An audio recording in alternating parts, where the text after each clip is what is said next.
Silence is rarely empty. Often, it is just holding its breath. For nearly 20 years, the world held its breath regarding the most famous disappearance of our time, believing the trail had gone cold and the files were closed. That was until a single voice emerged from the digital void, claiming that the lost daughter was not gone, but merely hidden in plain sight. We are about to embark on a deep forensic journey into the claims of Julia, the biometric science that challenged them, and the silent, nervous signals of the parents that experts claim reveal a different truth entirely. This is no longer just a history lesson. It is an active investigation into memory, identity, and the secrets families keep. To ensure you do not miss any part of this extensive analysis, please hit the like button and subscribe to the channel right now.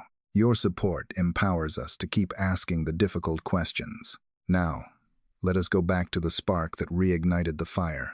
The disappearance that occurred in Portugal during the year 2007 remains one of the most heavily scrutinized events in modern history. It is a case that fundamentally altered the landscape of global media, transforming a private family tragedy into a perpetual subject of public debate. For over a decade and a half, the world has watched, analyzed, and theorized about the fate of the missing daughter, a figure whose image has become instantly recognizable across continents. However, the narrative took an unprecedented turn with the emergence of a young woman named Julia, who stepped out of the shadows, not through a police station or a lawyer, but through the illuminated screens of digital platforms.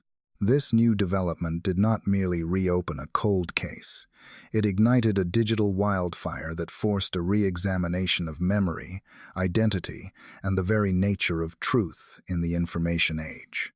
The arrival of Julia, who utilizes multiple surnames, including Faustina and Wendel, introduced a complex layer to an already convoluted story. Unlike previous theories that relied on sightings or forensic speculation, here was a living, breathing person claiming a direct connection to the vanished individual. This was not a theory whispered in a forum, but a declaration broadcast to millions. The public reaction was immediate and polarized. On one side, there was a palpable desperation for a resolution, a collective hope that the long nightmare had finally reached its miraculous conclusion. On the other side, there was profound skepticism, a protective instinct over the legacy of the missing daughter, and a wariness of the motivations behind such public claims. It is crucial to understand that for many observers, this was not just about Julia. It was about the potential closing of a psychological wound that the public has carried since the mid-2000s. The central point of contention rapidly became the demand for biological verification. The discourse shifted from the narrative of abduction to the hard science of genetics. Julia expressed a strong desire for a DNA test to settle the question of her origins once and for all. This request seemed, to the layperson, to be the most logical and efficient path to the truth. If she were indeed the missing daughter, a simple biological comparison would provide the answer that the world had been waiting for. However, the situation proved to be far more intricate than a simple laboratory procedure. Reports began to circulate, suggesting that such a test would not be easily realized. The reasons for this were multifaceted, involving legal complexities, the consent of the families involved, and the protocols of international investigations. The absence of an immediate DNA test created a vacuum of information, which was quickly filled by speculation and online investigation. Observers noted that the reluctance or inability to proceed with immediate biological testing added a layer of mystery that fueled the online community. Questions arose regarding why the test was not being expedited if it could provide closure. Some analysts suggested that the hesitation might stem from the parents of the missing daughter, who have endured years of false leads and heart-wrenching disappointments. Others looked toward Julia's own background, questioning why her current family would not simply provide the necessary documentation to prove her identity and end the speculation. This standoff transformed the saga into a psychological drama, where the silence of the family spoke as loudly as the claims of the young woman. The narrative was no longer just about a disappearance. It was about the struggle for recognition and the right to know one's own history. Amidst this turmoil, the conversation expanded beyond the immediate question of identity to include expert analysis of behavior and nonverbal communication. The public's thirst for answers led them to seek insights from professionals in fields such as graphology and body language analysis. Prominent figures, such as the expert Marifer Centeno, became central to the discussion. These experts were not merely looking at Julia. They were revisiting the behaviors of the parents, Jerry and Kate, scrutinizing their past interviews with a fresh perspective. The logic was that if the new claimant brought the case back into the light, then every aspect of the original investigation, including the demeanor of the parents, was fair game for re-evaluation. This shift indicated a public desire to find consistency or deception in the faces of those at the center of the tragedy. The fascination with body language stems from a human need to find order in chaos. When facts are scarce and physical evidence is elusive, observers turn to the subtle signals of the human face and body to discern the truth. The analysis provided by experts like Centeno offered a structured way for the public to process their suspicions and sympathies. It was noted that conversations about everyday topics, work, school, or general life would inevitably drift toward the case of the missing daughter, highlighting just how deeply this mystery is embedded in the collective consciousness. The expertise provided a vocabulary for the unease many felt. Was a glance a sign of grief, or was it an indication of something more concealed?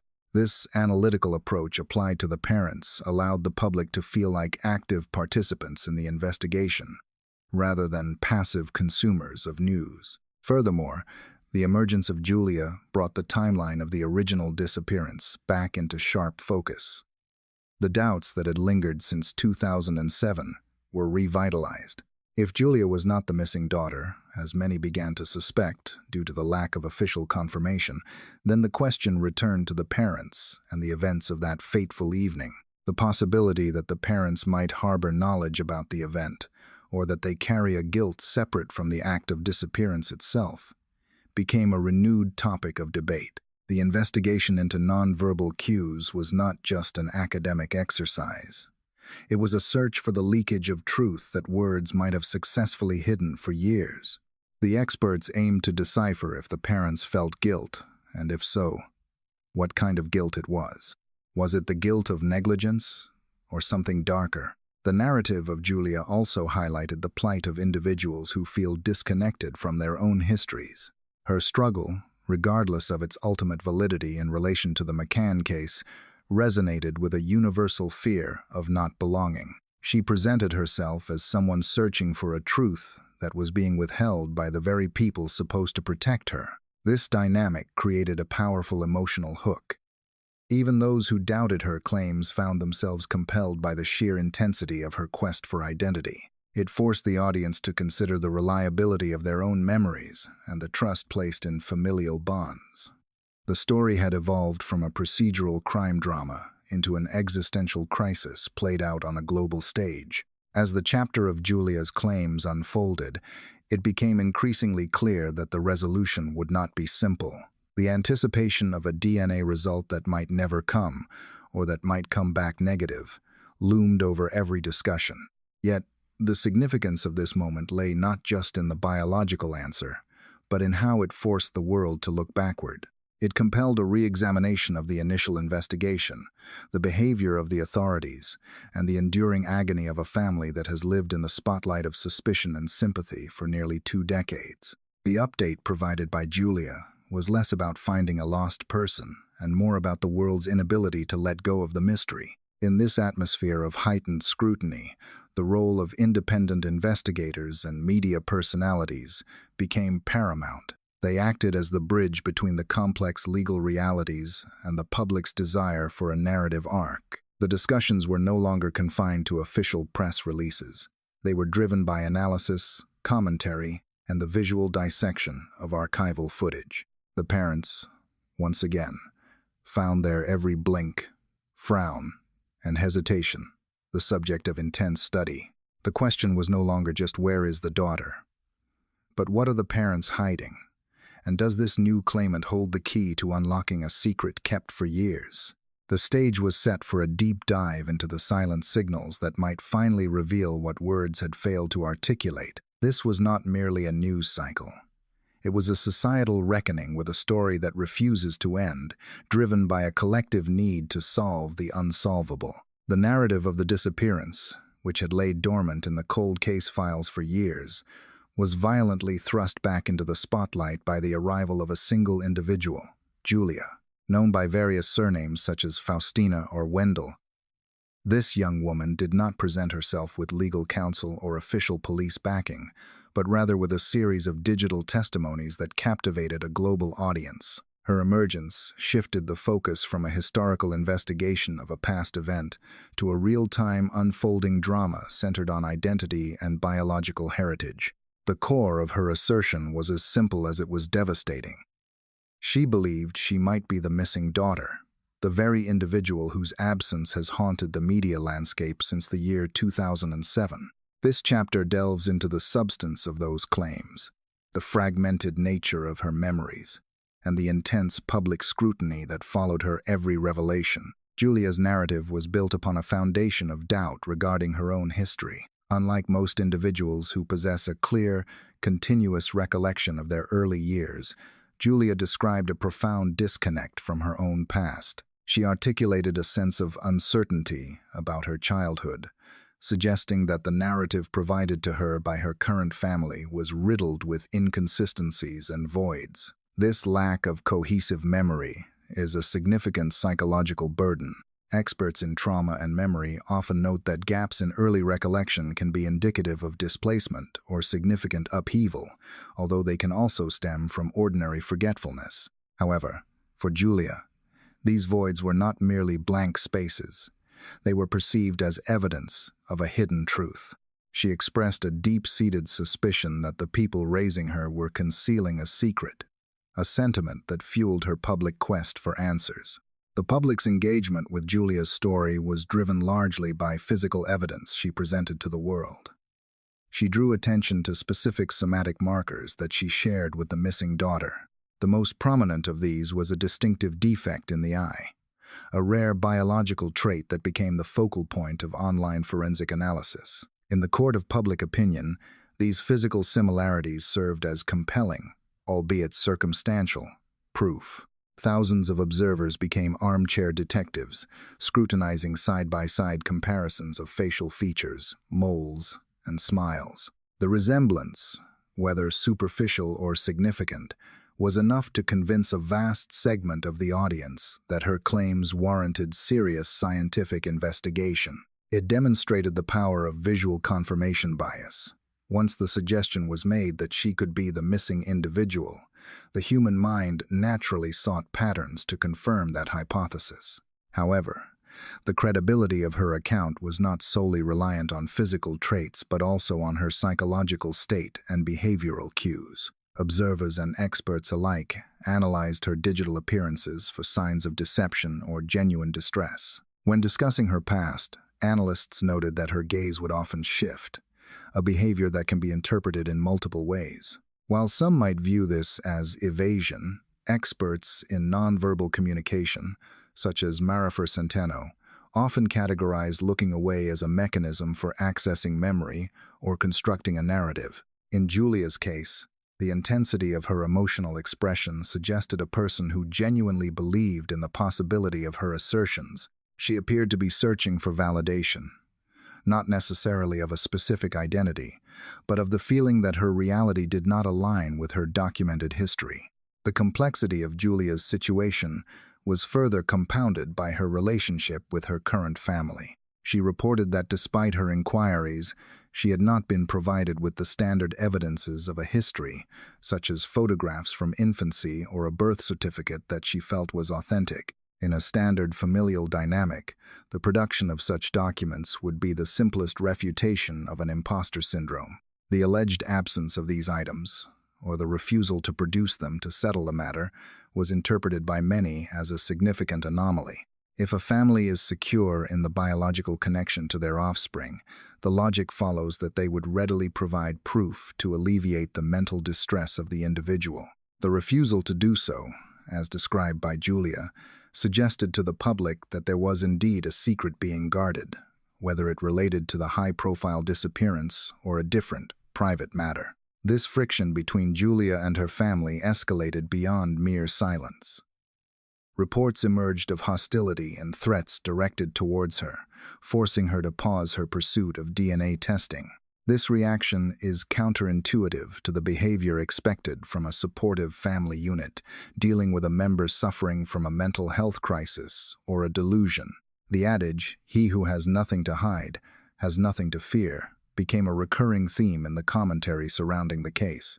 If Julia was simply mistaken, the compassionate response would be to gently prove her wrong with tangible evidence.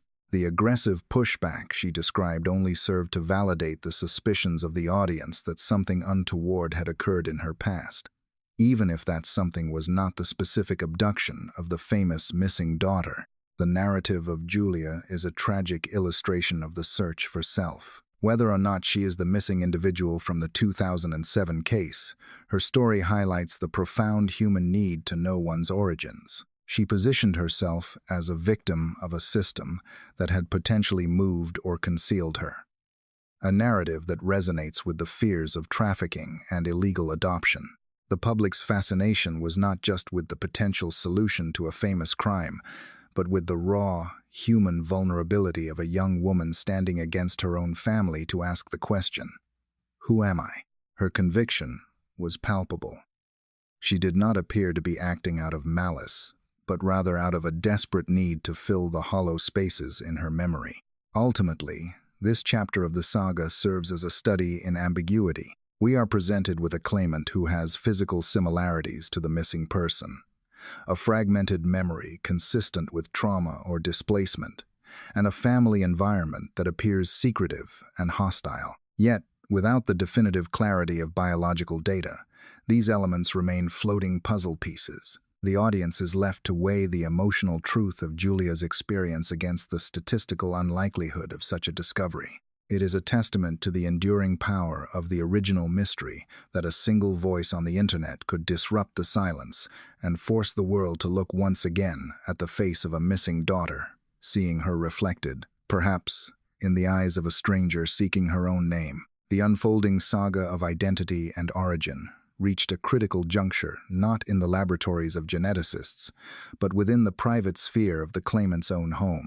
As Julia pressed for answers regarding her lineage, the anticipated response from her current family would logically have been one of transparency and reassurance. In cases where an individual questions their biological history, the presentation of concrete evidence, such as birth certificates, infant photographs, or medical records typically serves to dispel doubt and ground the person in their established reality. However, the narrative took a darker and more complex turn when, instead of cooperation, Julia was reportedly met with a profound and aggressive resistance. This chapter examines the phenomenon of familial stonewalling, a behavior that transformed a personal inquiry into a spectacle of suspicion, leading observers to question what secrets might be concealed behind the closed doors of a seemingly ordinary household.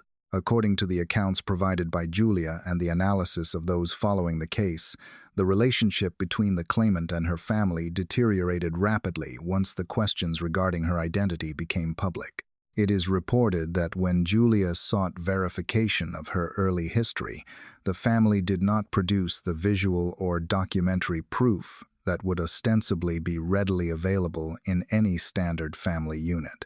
The absence of these fundamental markers of a shared past created a vacuum of trust.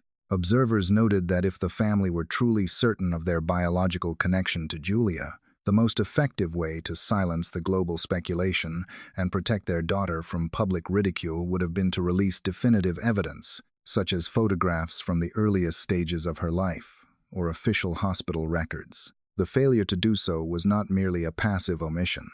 It was perceived by many as an active guarding of information, a deliberate maintenance of a wall of silence. The situation escalated beyond a mere refusal to cooperate. Reports indicate that the pressure exerted on Julia by her family was severe enough to compel her to pause her pursuit of DNA testing. It was suggested that Julia took a step back not because she ceased to believe in her potential identity as the missing daughter, but because the threats and hostility from her relatives became overwhelming. This reaction is highly anomalous in the context of a supportive familial structure. If a family member is suffering from a delusion or a mental health crisis, the standard compassionate response involves medical support and factual redirection, not intimidation. The use of threats suggests a defensive posture, implying that the family perceived Julia's quest for truth not as a symptom of confusion, but as a genuine danger to their own stability or reputation. This defensive behavior inevitably fueled the "he who has nothing to hide, has nothing to fear" sentiment among the public and analysts alike. The logic of the audience was straightforward. If the family was innocent of any deception, they would have no reason to fear a DNA test or the scrutiny of their past. By reacting with aggression rather than openness, they inadvertently validated Julia's internal doubts. It led to the widespread theory that while Julia might not be the specific missing individual from the high-profile case of 2007, she could very well be the victim of a different form of displacement or family secret. The resistance suggested that there was indeed a hidden narrative, a skeleton in the closet that the family was desperate to keep buried, regardless of whether it connected to the famous disappearance or a separate, private impropriety.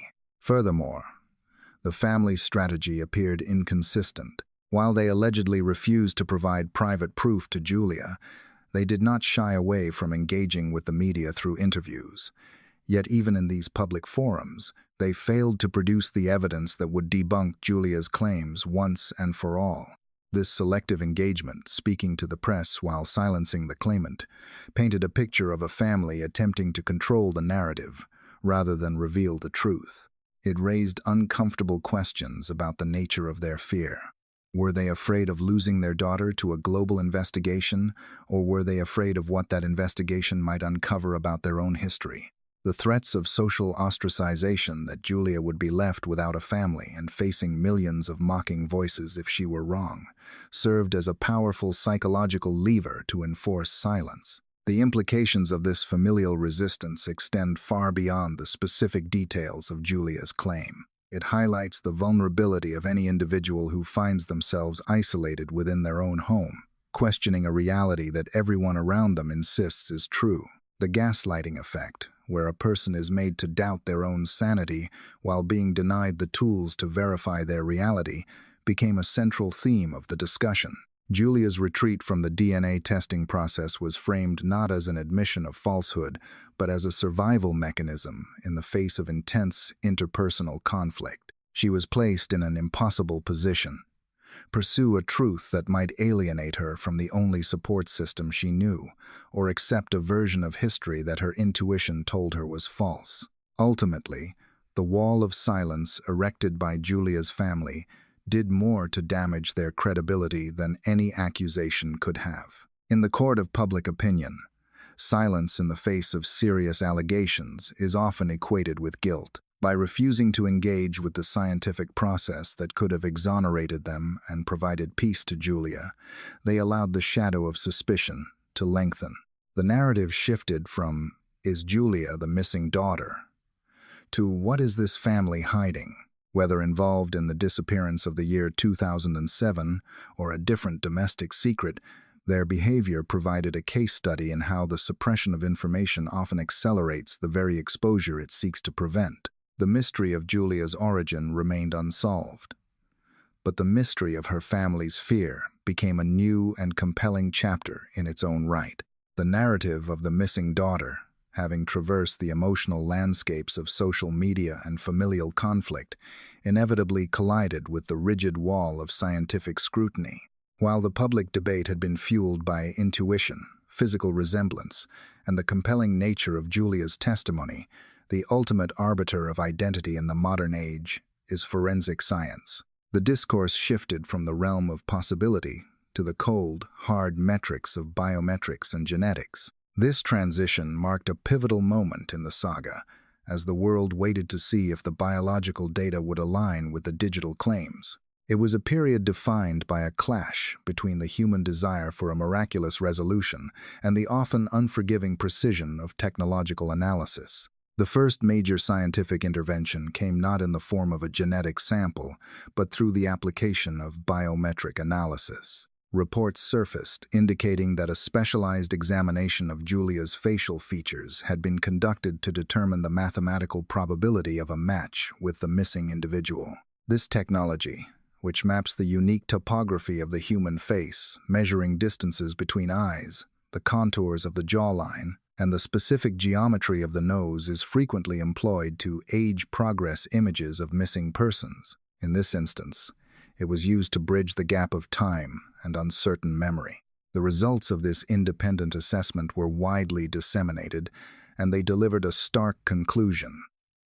The biometric test was negative. According to the expert findings, the facial structure of the claimant did not possess the requisite similarities to the missing daughter to support the theory of them being the same person.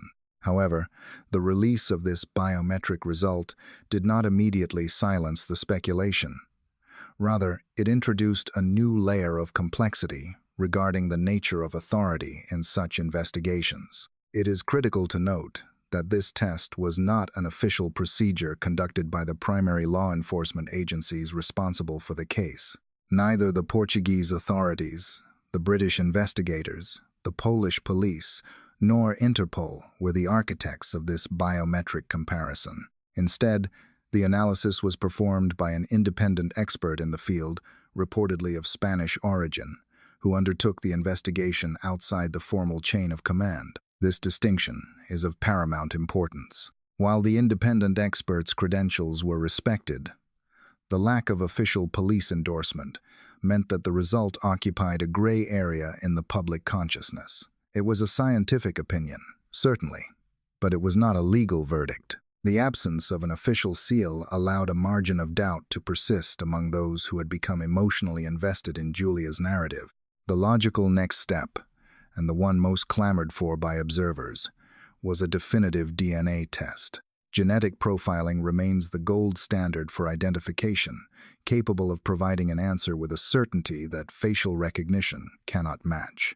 Yet, despite the fervor surrounding the case, it was reported that the highly anticipated DNA comparison between Julia and the parents of the missing daughter would not be taking place. This development was not due to a refusal by the McCanns, but rather appeared to be a consequence of the escalating turmoil surrounding Julia herself. Reports suggested that Julia had taken a step back from the process, a decision driven by the intense pressure and alleged threats emanating from her own family. The narrative suggests that the environment around the claimant had become so hostile that the pursuit of scientific truth became secondary to her immediate safety and stability. This halt in the genetic testing process created a significant void in the investigation. Without the finality of a DNA result, the negative biometric finding stood as the primary piece of contradictory evidence, yet it was unable to fully extinguish the what-if scenarios circulating online. Analysts pointed out that the decision to pause the DNA testing was likely a forced protective measure rather than an admission of falsehood. It highlighted the tragic reality that in real-world investigations, the path to truth is rarely a straight line. It is often obstructed by human conflict, fear, and external pressures. The public was left to reconcile the scientific data, which pointed away from a match with the psychological reality of a young woman who genuinely seemed to question her origins. Furthermore, the reaction of the biological parents, the McCanns, to this entire episode offered a profound insight into the long-term trauma of such high-profile cases.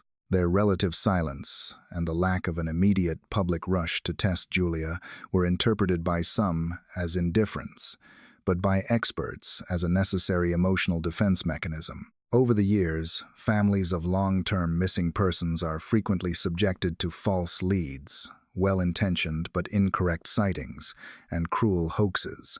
The reluctance to engage with every new claim without substantial preliminary evidence is a recognized response to hope fatigue. The independent biometric result likely reinforced their caution, validating a decision to remain distant until official channels could confirm a credible link. In the aftermath of the biometric revelation, the consensus among objective observers began to shift. The probability of Julia being the specific missing daughter from the case of 2007 appeared increasingly low. The scientific data, however unofficial, provided a strong counter-narrative to the visual similarities that had initially sparked the viral interest. Yet, this did not entirely dismiss the core of Julia's distress. The prevailing sentiment was that while she might not be the famous missing individual, the inconsistencies in her own history and the aggressive behavior of her family suggested that there was still a story to be told, perhaps one of a different kind of displacement or hidden truth. The biometric scanner may have proven she was not the one the world was looking for, but it could not tell her who she actually was. Ultimately, this chapter of the investigation underscored the limitations of science when applied to the messy reality of human lives. A negative test result can disprove a specific identity, but it cannot cure the feeling of not belonging. The reliance on independent experts rather than official police action highlighted the disconnect between the Internet's pace of investigation and the slow, procedural grind of international law enforcement. The world had sought a binary answer, yes or no, but was left instead with a complex picture of a young woman trapped between a negative test result and a personal history that still felt, to her, like a stranger's life. The science had spoken, but the silence of the unresolved questions remained as deafening as ever. The emergence of the claimant, known as Julia, did not merely create a singular point of controversy regarding her own biological history. It acted as a powerful catalyst that redirected the global gaze back to the very origins of the mystery.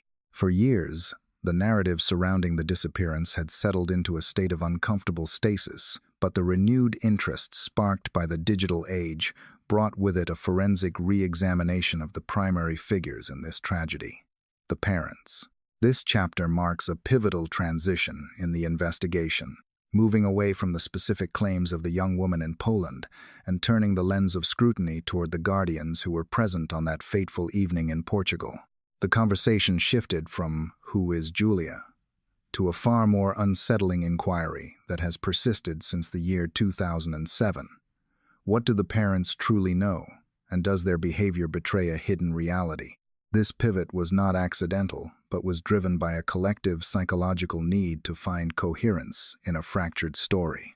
As noted in discussions surrounding the case, conversations that began with the topic of the new claimant inevitably drifted toward the behavior and past statements of the parents. The public fascination with the case is rooted in this duality.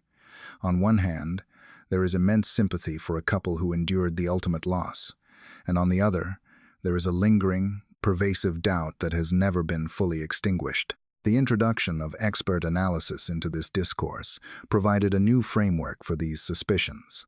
Professionals in the fields of graphology and nonverbal communication, such as the expert Marifer Centeno, began to offer insights that went beyond mere speculation, applying a technical lens to the emotional broadcasts of the past. The involvement of such experts highlights a modern approach to cold cases, where the court of public opinion relies on the interpretation of micro-expressions and body language to fill the voids left by physical evidence. The central question posed by these analyses was not simply whether the parents were grieving, but whether they exhibited signs of specific culpability or guilt. This distinction is crucial. In the context of such a traumatic event, stress and sorrow are expected reactions. However, analysts sought to determine if the specific manifestations of stress displayed by the parents were typical of grief, or if they signaled a more complex form of psychological distress. The objective was to decipher if the parents were hiding a secret that could explain the anomalies of the case. The backdrop to this renewed scrutiny is the contentious relationship between the parents and the initial investigation led by the Portuguese authorities. The narrative cannot be fully understood without acknowledging the role of the lead investigator from that time, a man who has consistently maintained that the parents were involved in the concealment of the event. While later reports and documentaries have suggested that this investigator may have been corrupt or motivated by internal politics, his theories planted a seed of doubt that has proven impossible to uproot. He alleged that the disappearance was not an abduction but a cover-up, a theory that fundamentally alters how one interprets the parent's actions in the days and weeks following the incident. This historical context creates a filter through which every interview and public appearance of the parents is viewed.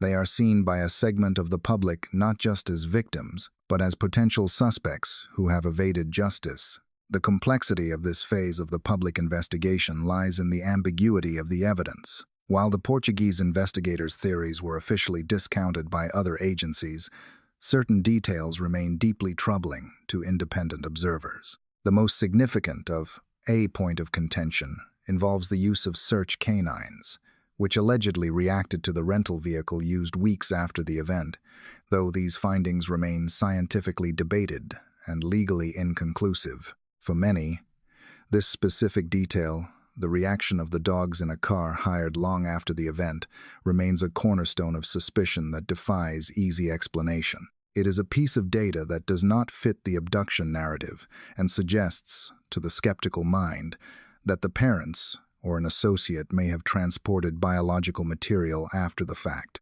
However, it is acknowledged that apart from the canine evidence and the behavioral inconsistencies, there is a scarcity of hard proof linking the parents to any crime. This lack of physical evidence forces the investigation back into the realm of psychology and behavioral analysis.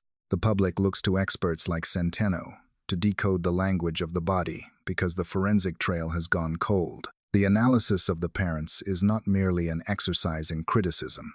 It is an attempt to read the silent signals that might reveal what the official files cannot. It involves dissecting the way they look at each other, the tone of their voices, and the specific words they choose when retelling their story. It is a search for leakage, the moment where the facade slips and the truth, whatever it may be, is briefly visible. As we delve deeper into the specific behaviors of the father and the mother in the subsequent chapters, it is essential to maintain an objective perspective on the nature of trauma. The guilt, identified by observers, may be the crushing weight of responsibility for leaving their daughter unattended, rather than criminal liability. Yet, the persistence of the suspicion narrative suggests that for a large portion of the global audience, the parents remain the key to unlocking the mystery. The transition from the story of Julia to the story of the parents is a return to the beginning, a recognition that until the behavior of the guardians is fully understood and the anomalies of the initial investigation are resolved, the case will remain an open wound. The stage is thus set to analyze the father and the mother, not as a unit, but as individuals handling a catastrophic secret under the glare of the world's media. The investigation into the behavior of the parents begins with a rigorous examination of the father, a figure who has maintained a consistent, albeit controversial, public profile since the onset of the disappearance. In the realm of behavioral analysis, the father presents a complex subject for study, offering a series of nonverbal cues that experts argue are discordant with the typical manifestations of grief. Utilizing the insights provided by specialists in body language and graphology, such as Marifer Centeno, who was consulted for this specific review, we can dissect the interviews given by the father to understand the psychological undercurrents of his narrative. The focus here is on the concept of incongruence instances, where the spoken word and the physical reaction do not align, potentially revealing an internal conflict or a concealed truth. One of the most scrutinized moments in the father's media history involves his explanation of the family's routine on the night of the event. When recounting the decision to leave the daughter and her siblings unattended in the apartment while the adults dined nearby, the father stated that they believed it was the best thing they could do at the time. However, expert analysis of this specific segment reveals a significant betrayal by his own facial muscles. As he delivers this justification, there is a distinct lifting of the upper lip, a micro-expression that in the field of nonverbal communication is frequently associated with doubt or skepticism. Furthermore, the positioning of his eyebrows, which contract to form expression lines, signals a high level of tension rather than the relaxation of a clear conscience. This physical reaction suggests that, even as he verbalized the rationale to the public, he may not have been fully convinced of its validity himself. The analysis deepens as the father discusses the efficacy of their checking system. He asserted that the arrangement worked well and that they had no problem with the logistics of the evening. Yet, the body language accompanying this assertion contradicts the verbal message of success. Experts noted a protrusion of the jaw and a tightening of the facial features that are indicative of anger and disgust rather than satisfaction. The eyebrows gather together in a frown, reinforcing the signal of internal aggression. This incongruence is striking. While the mouth claims that the system was flawless, the face displays a reaction that suggests deep frustration or resentment. It raises the question of whether this anger is directed at the critics who question their judgment or at the fatal flaw in the plan itself that led to the disappearance. A particularly telling sequence occurs when the father recounts a specific interaction with the daughter prior to the disappearance. He describes a moment where the daughter asked, "Why didn't you come last night?" referring to a previous instance of crying. As he repeats this question for the cameras, the analysis detects a resurgence of the anger and disdain observed earlier. Instead of displaying the sorrow one might expect when recalling the voice of a lost loved one, the father's expression hardens. This reaction has been interpreted by observers as a potential sign of guilt, or perhaps a defensive response to the memory of being challenged by his own offspring regarding his absence. The display of disdain in this context is highly anomalous and serves as a focal point for those who believe the parents harbor a complex burden of responsibility regarding the events of that night. The overall demeanor of the father stands in sharp contrast to the more passive or fearful presentation of the mother. Throughout the years, and specifically in the interviews analyzed, the father appears to adopt a dominant, managing role in the narrative. His reactions are frequently characterized by what experts describe as a masculine response to trauma, manifesting as irritation, anger, and a desire to control the flow of information rather than open vulnerability. When the couple speaks together, it is often the father who leads, with his body language projecting a shield of defiance. This duping delight, a term sometimes used to describe the subtle satisfaction or arrogance of controlling a narrative, is debated among analysts. Does his sneer or slight smile indicate a confidence in his ability to maintain a version of events, or is it a nervous tic born of immense pressure? Furthermore, the father's reaction to the investigative theories regarding the first 3 hours after a disappearance is notable. Criminology suggests that the initial window of time is critical in cases of abduction. When this subject is broached, the father's nonverbal signals again reflect a sense of repugnance or rejection. This could be interpreted as a rejection of the implication that they failed to act swiftly, or a rejection of the police's focus on them as suspects. The consistency of these angry signals, the jutting jaw, the furrowed brow, the sneer, paints a portrait of a man who is fighting a battle on two fronts, one against the grief of loss and another against the accusations of the world. In summary, the decoding of the father's body language offers a narrative that runs parallel to his spoken testimony. While his words seek to justify the decisions made and portray a functioning system of care, his face tells a story of doubt, anger, and deep-seated tension. To the objective observer, these signs do not essentially prove criminal involvement, but they do strongly suggest that the father is carrying a heavy psychological load that is at odds with the polished version of events often presented to the media. He does not appear as a man who is simply grieving. He appears as a man who is managing a crisis, defending a position, and suppressing a volatile mix of emotions that occasionally leak through the cracks of his composure. While the analysis of the father revealed a demeanor characterized by suppressed aggression and a struggle for control, the examination of the mother presents a starkly different, yet equally unsettling, psychological profile. In the extensive catalog of footage available since the disappearance in the year 2007, the mother, Kate, has often been perceived as the more emotive of the pair. However, a granular study of her nonverbal communication, conducted by behavioral experts like Marifer Centeno, suggests that the primary emotion dominating her biological response is not merely sorrow, but a profound and pervasive fear. This chapter scrutinizes the specific physiological markers, from the tension in her facial muscles to the modulation of her voice, that paint a portrait of a woman operating under a level of stress that far exceeds the standard parameters of grief. The most immediate observation made by analysts concerns the upper region of the mother's face. In multiple interviews, particularly those conducted in the immediate aftermath of the event, her eyebrows and eyelids display a rigidity that is classically associated with terror. The eyebrows are often raised and pulled together, creating deep furrows in the forehead, while the eyelids remain retracted. This deer in the headlights expression is a primal response to an immediate threat. Unlike the expression of surprise, which is fleeting, this look of fear appears sustained, suggesting that she is not reacting to a sudden shock, but is living in a constant state of high alert. It raises the critical question for investigators and the public alike. Is this fear born from the external threat of a predator who took her daughter, or is it the internal fear of a person who feels the walls of a narrative closing in on them?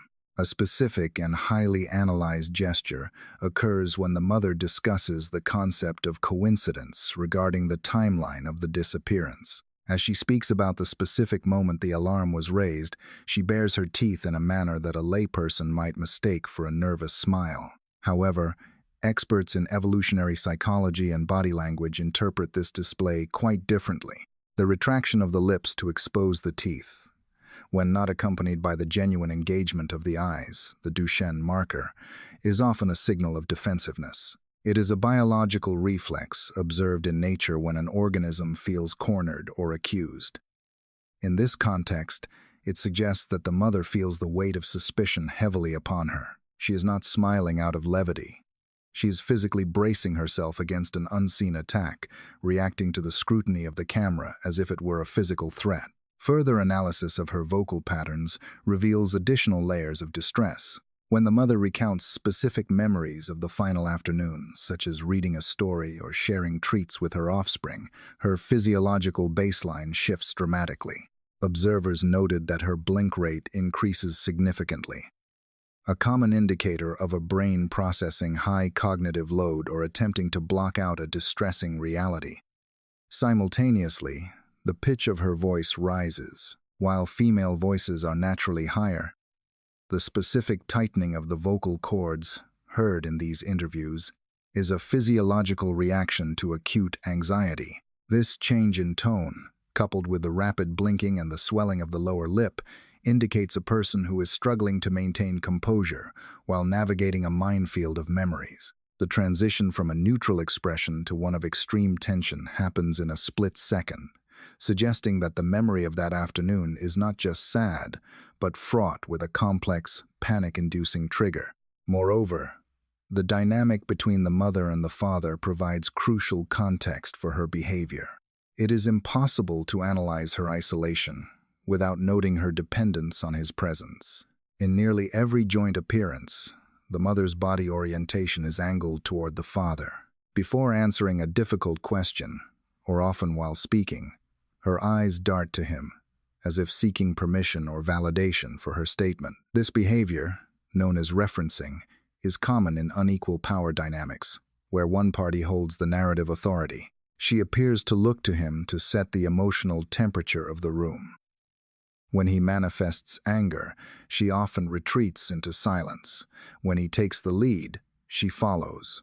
This reliance has led analysts to speculate whether her fear is partly rooted in the pressure to adhere to a script orchestrated by the more dominant partner.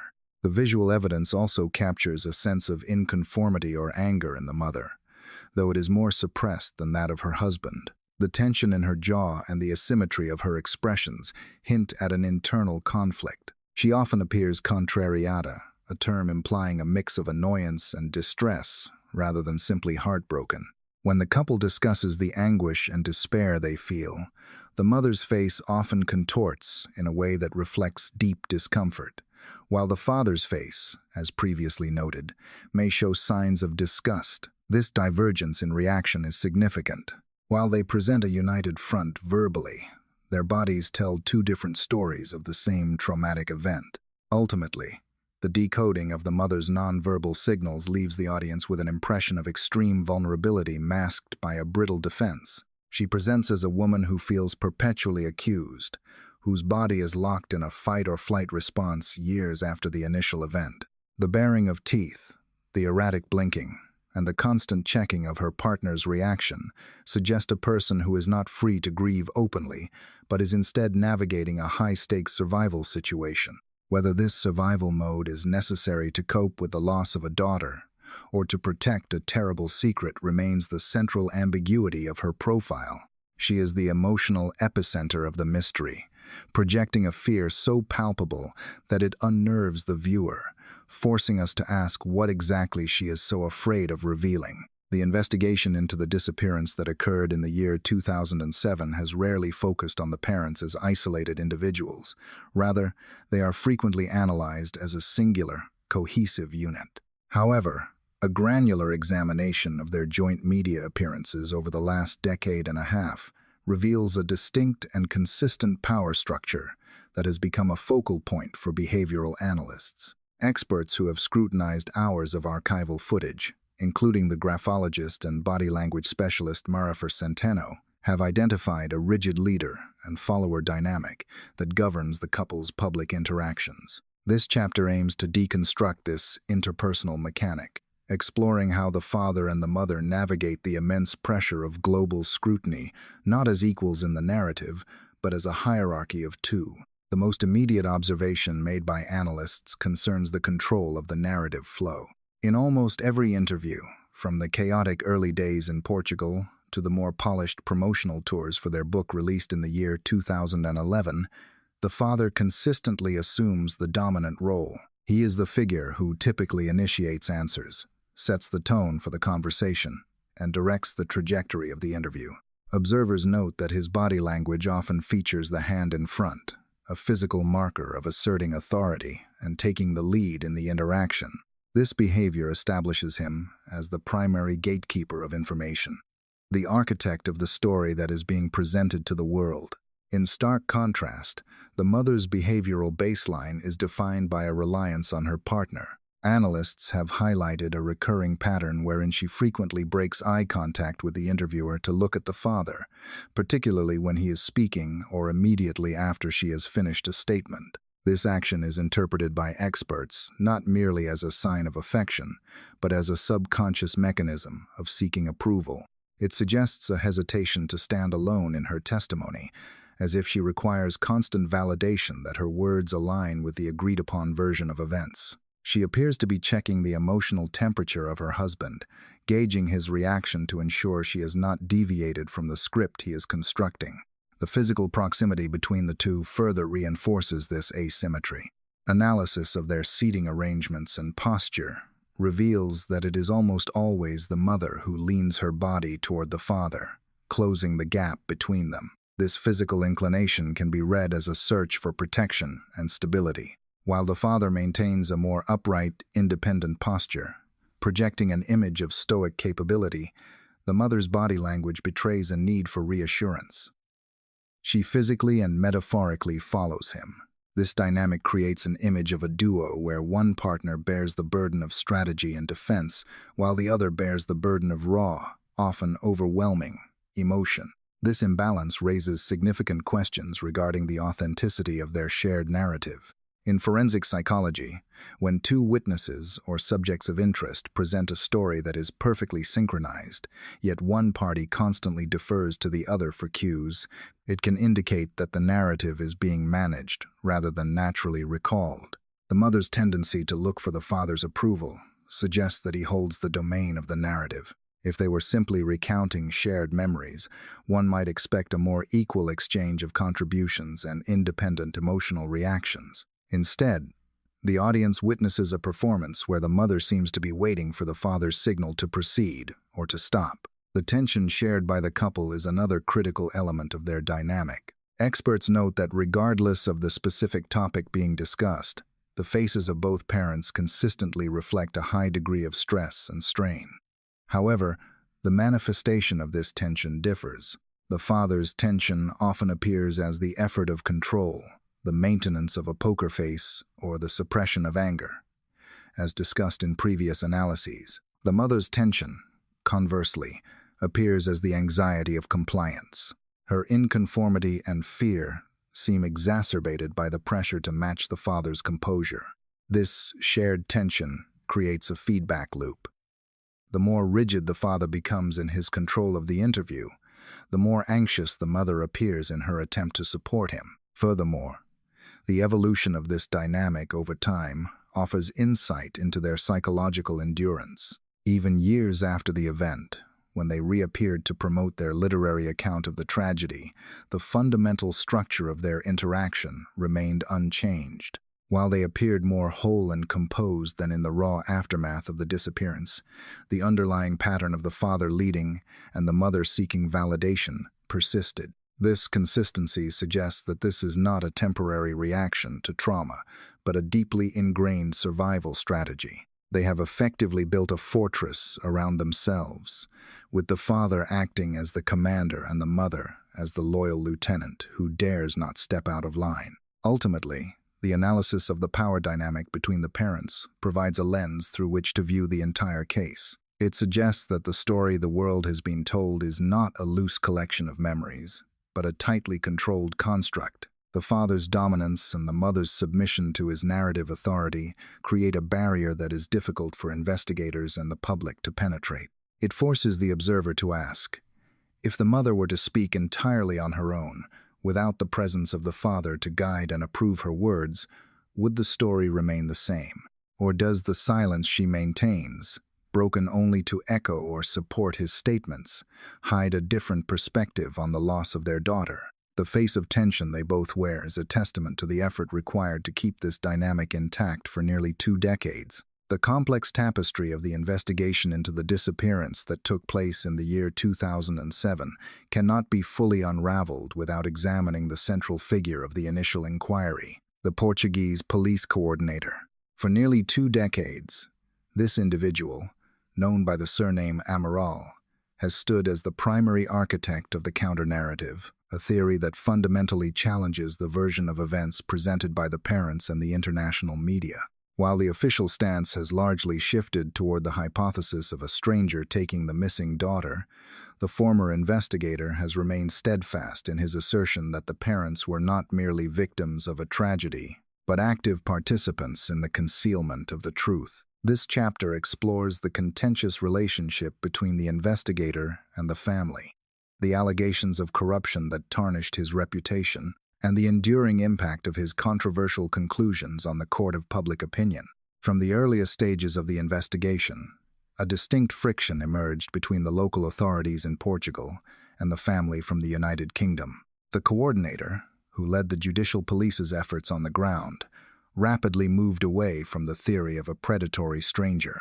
Instead, he formulated a hypothesis that suggested the disappearance was not an abduction, but rather an event that occurred within the apartment itself, followed by a sophisticated orchestration to hide the reality.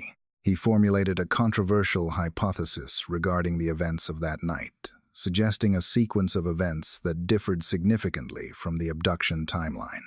This theory, which he has detailed in books and interviews, relies heavily on the alleged inconsistencies found in the timelines provided by the parents and their group of friends, as well as the forensic indications discussed in previous chapters. However, the credibility of this investigator has been the subject of intense debate and rigorous counter-investigation. As the narrative unfolded, the defense team for the parents and various media outlets launched a robust critique of his methods and his integrity. A significant turning point in the public perception of the coordinator came with the release of comprehensive documentaries, such as the one produced by Netflix, which delved into the procedural history of the case. These investigative reports presented evidence suggesting that the coordinator was not a flawless seeker of truth, but rather a man embroiled in the systemic corruption that allegedly plagued the Portuguese police force at the time. The narrative put forth by these counter-reports depicted him as an official under pressure to solve a crime that threatened the tourism reputation of the region, willing to fabricate a solution that exonerated the state of security failures by pinning the blame on the guardians. The allegations against the coordinator were serious and damaging. Critics pointed to his involvement in previous cases where coercive tactics were reportedly used to extract confessions, painting a portrait of an investigator who prioritized closure over accuracy. The documentary highlighted inconsistencies in his own statements and suggested that his fixation on the parents was a form of tunnel vision that allowed the real perpetrator to escape justice. This portrayal of the investigator as a corrupt man effectively neutralized much of the immediate threat his theories posed to the parents' reputation in the mainstream media.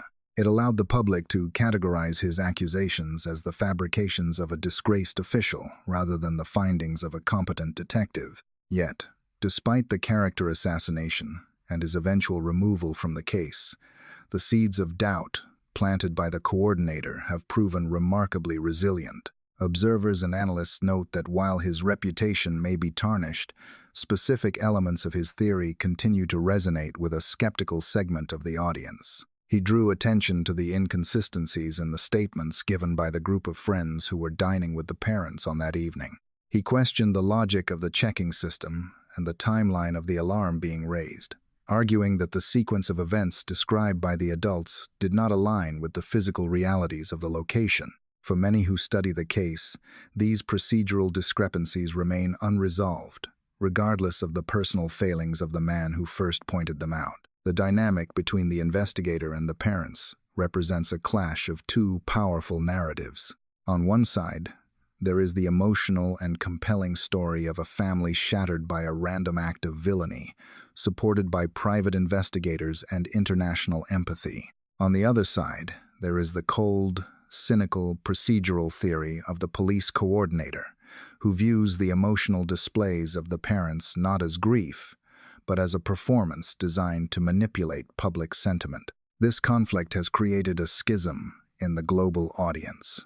Those who align with the parents view the investigator as a villain who compounded their suffering with baseless accusations. Those who harbor doubts view him as a whistleblower who was silenced by political pressure and the influence of a powerful public relations campaign. Furthermore, the coordinator's reliance on the forensic evidence provided by the search canines serves as the anchor of his argument. As discussed previously, he maintains that the reaction of the canines in the apartment and the vehicle challenges the initial abduction theory, although this evidence is not considered definitive proof. He argues that an abductor would not leave such specific traces in a car hired weeks after the event. While the validity of this evidence is legally debated, legally inconclusive, and scientifically complex, the investigator uses it to bolster his claim that the parents are the only common denominator between the apartment and the vehicle.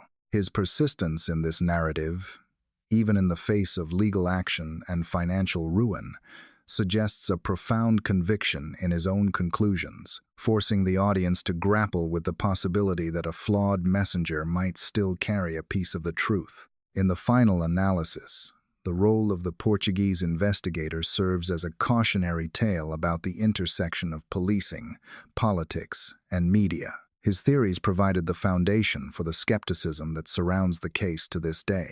Even as the investigation has moved on to new suspects and new leads, the shadow of his initial hypothesis lingers. He represents the counter-narrative, the dark alternative to the abduction story that refuses to be fully extinguished. Whether viewed as a corrupt antagonist or a misunderstood detective, his presence in the history of the case ensures that the scrutiny of the parents' actions remains a permanent fixture of the discourse, challenging the world to look beyond the surface of the tragedy and question the very nature of the investigation itself.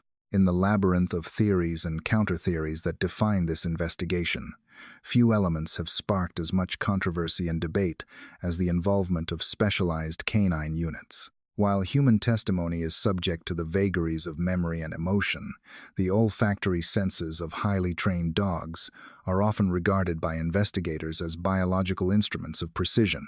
In this case, the deployment of dogs trained specifically to detect the scent of biological remains and blood introduced a forensic anomaly that continues to challenge the official narrative of a simple abduction.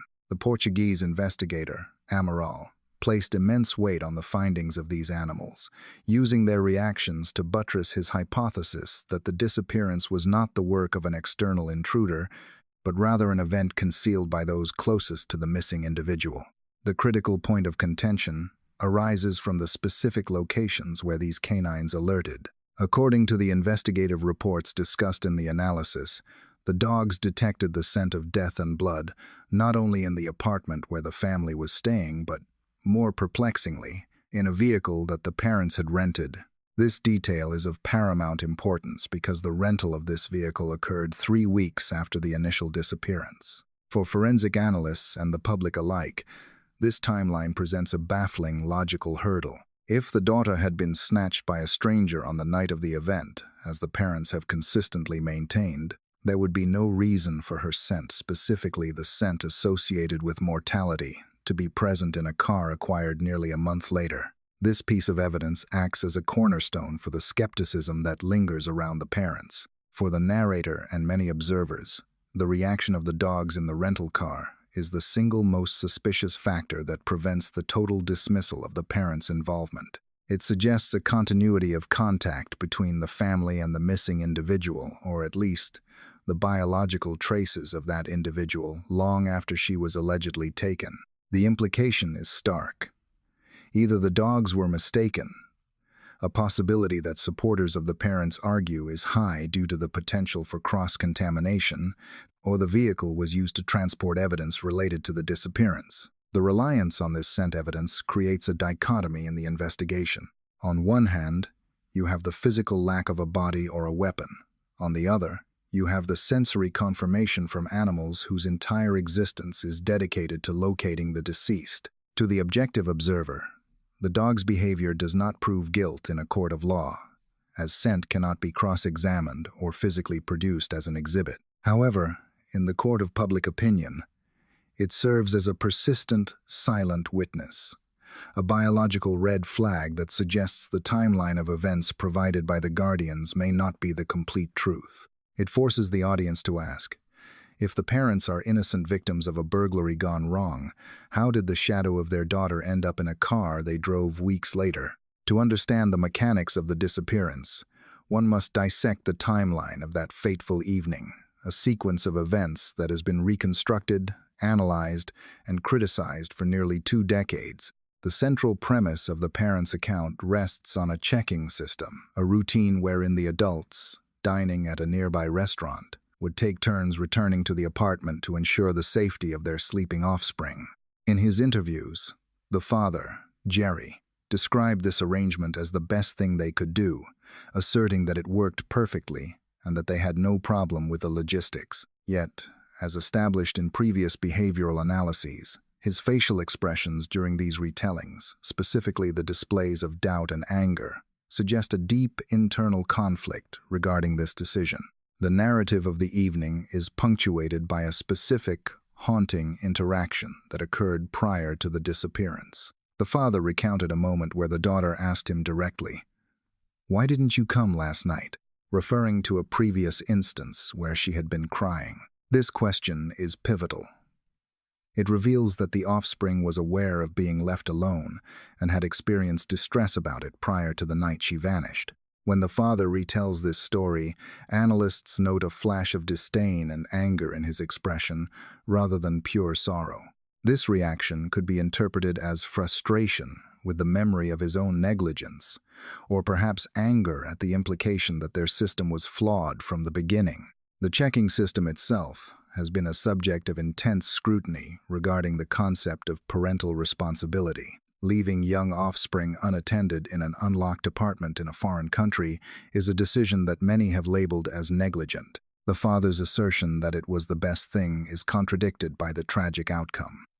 The window of opportunity for an abductor was allegedly created by this very system. However, the Portuguese investigator and skeptics argue that the timeline provided by the Tapas 7, the group of friends dining with the couple, contains inconsistencies that suggest a coordinated effort to align their stories.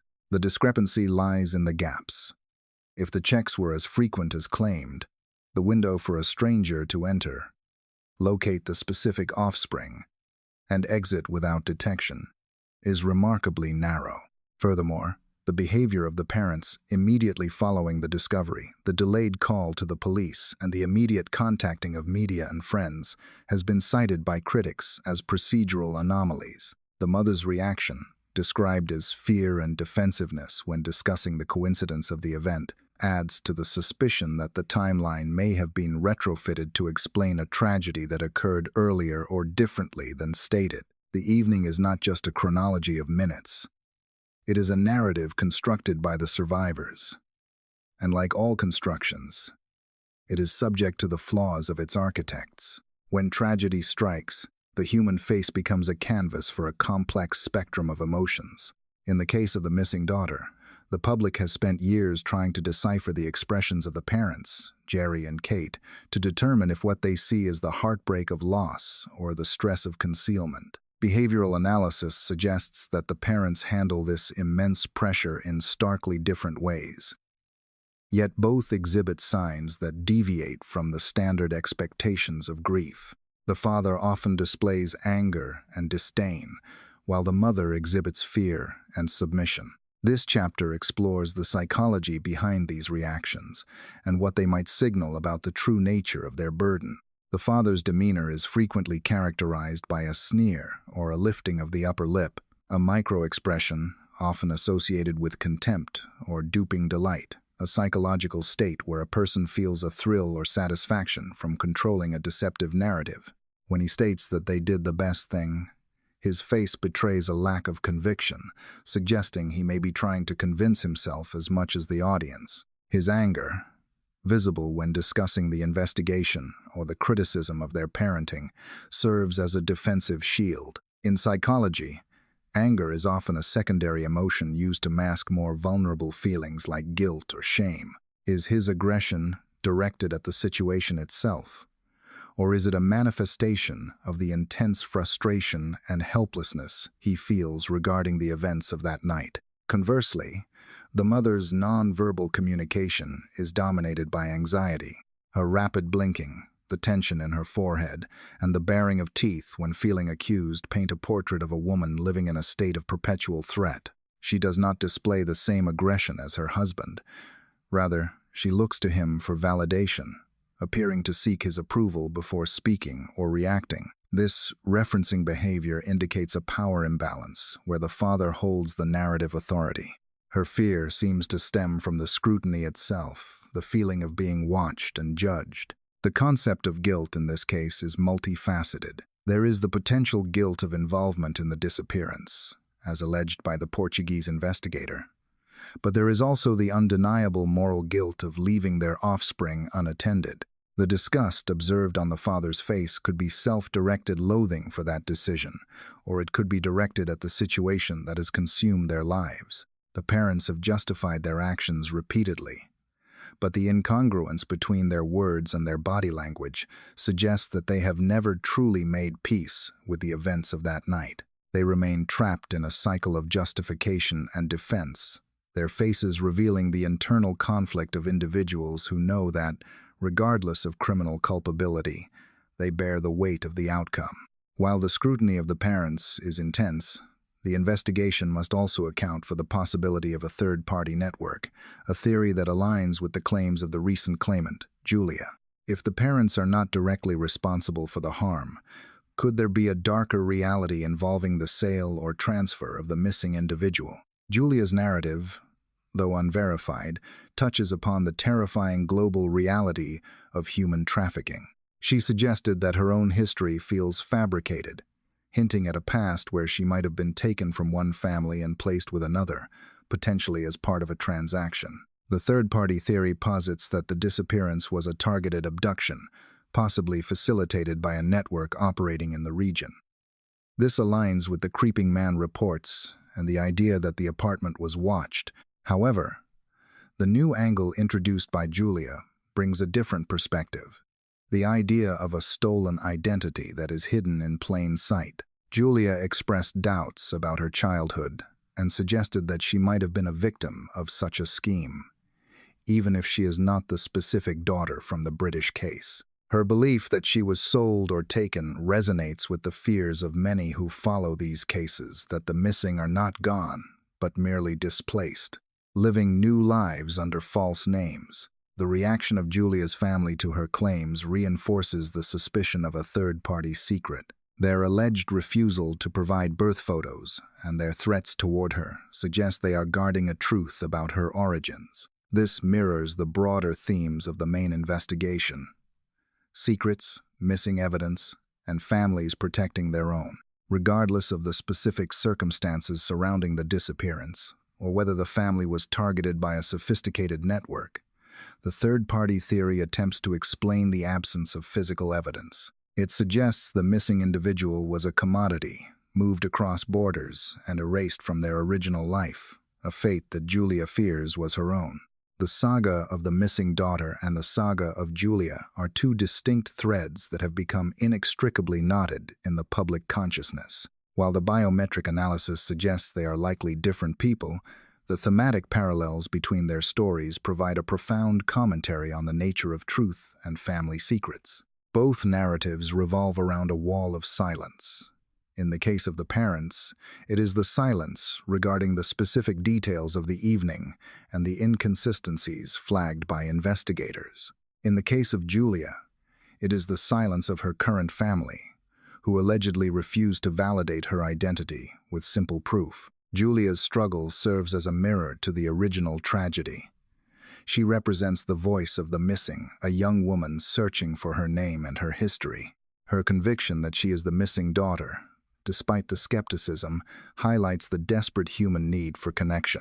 Even if she is incorrect about being the specific British girl, her story of feeling like a stranger in her own home and the threats she faces from her family suggest that she is a victim of some truth that is being withheld. The narrator observes that the behavior of Julia's family, threatening her and avoiding the DNA test, is a behavior born of fear. As the saying goes, "He who owes nothing fears nothing."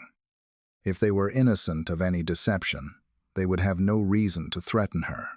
This defensive aggression connects the two cases emotionally. In both instances, the people who should be the most transparent, the guardians, are perceived as the most opaque. The audience is left with the unsettling realization that whether in Portugal or in Poland, there are secrets being kept that are destroying the lives of the young women at the center of them. Julia may not be the daughter, but she has inadvertently shone a spotlight back on the mechanisms of familial secrecy that haunt the original case. As the dust settles on this latest chapter of the investigation, the world is left once again without the definitive closure it craves.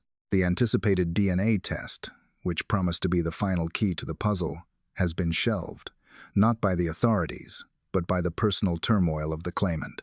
Julia, facing threats and isolation, has stepped back, leaving the question of her identity in a state of suspended animation.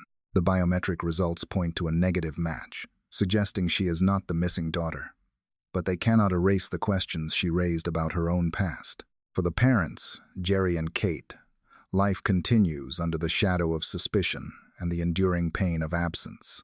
The analysis of their body language, the anger, the fear, the tension, remains a testament to a wound that has not healed. The Portuguese investigators' theories, though officially dismissed, continue to whisper in the background, fueled by the unexplained evidence of the scent dogs. The case remains a paradox, a global obsession with no resolution, a story of a missing individual that is everywhere and nowhere at once. The value of this journey lies not in a verdict, but in the understanding that truth is often obscured by human imperfection. We have learned to look beyond the words and read the silent signals of the body. We have seen how the desperation for an answer can lead to false hope, but also how it can expose other hidden truths. Julia deserves justice for her own story, just as the missing daughter deserves to be found. Until that day comes, the files remain open, the theories remain active, and the search for the truth continues. Thank you for joining me on this deep dive into one of the most complex mysteries of our time. I hope this analysis has provided you with a new perspective on the silent signals that often speak louder than words. Please leave your thoughts in the comments below. What is your take on the biometric analysis, and do you believe we will ever uncover the full truth? I read all your feedback and value your insights as we navigate these stories together. I will see you in the next story.